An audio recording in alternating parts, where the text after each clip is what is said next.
রীতিমতো গোরস্থানে পরিণত হয়েছে গোটা গাজা উপত্যকা। বোমা আর বুলেটের সাথে যুদ্ধ করার চেয়েও এখন বড় যুদ্ধ করতে হচ্ছে ক্ষুধার সাথে। খাবারের কষ্টে না খেয়ে মারা যাচ্ছে বহু শিশু।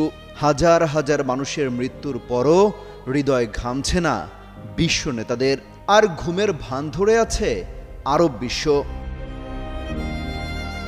এমন পরিস্থিতিতে গোটা গাজা উপত্যকা দখলের নির্দেশ দিয়েছেন ইসরায়েলের প্রধানমন্ত্রী বেনিয়ামিন নেতানিয়াহু। তিনি বলেছেন তাদের নিরাপত্তা মন্ত্রিসভা গাজা সিটি দখলের পরিকল্পনা অনুমোদন করেছে। তার দাবি, যুদ্ধবিরতি নিয়ে কোনো সমাধান না আসা এমন সিদ্ধান্ত নিয়েছেন তারা, আর এতে মদদ দিচ্ছে যুক্তরাষ্ট্র।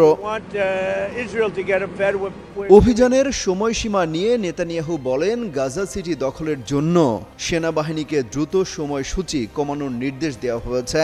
নেতানিয়াহু দাবি করেন তার উদ্দেশ্য গাজা দখল নয়, গাজার সশস্ত্র বাহিনীকে হারানো।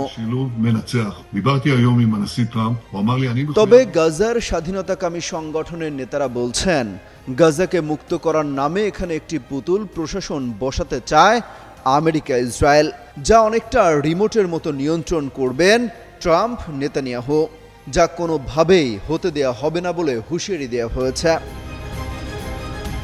ইসরায়েলের এমন আগ্রাসী পদক্ষেপের বিরুদ্ধে অবশ্য লোক দেখানোর নিন্দা জানিয়েছে সৌদি আরব। কাগুজে এই বিবৃতি দিয়ে কোনো মতো নিজেদের দায় এড়ানোর চেষ্টা করেছে বাদশাহ সালমান প্রশাসন। তবে এখনও মুখে কুলুপেটে আছে আরব বিশ্বের বাকি দেশগুলো। সমালোচকরা বলছেন, যখন আমেরিকা ইসরায়েলে গাজাবাসীর রক্ত দিয়ে পিপাসা মেটাচ্ছেন, তখন কাতার, কুয়েত, বাহরাইন আছে তেল বিক্রির চিন্তায়। সবচেয়ে মজার বিষয় হচ্ছে, আরবরা ঘুমের ভান ধরে থাকলেও খোদ ইসরায়েলের সাধারণ বাসিন্দারাই নেতানিয়াহুর গাজা দখলের সিদ্ধান্তের বিরুদ্ধে ফুঁসে উঠেছে।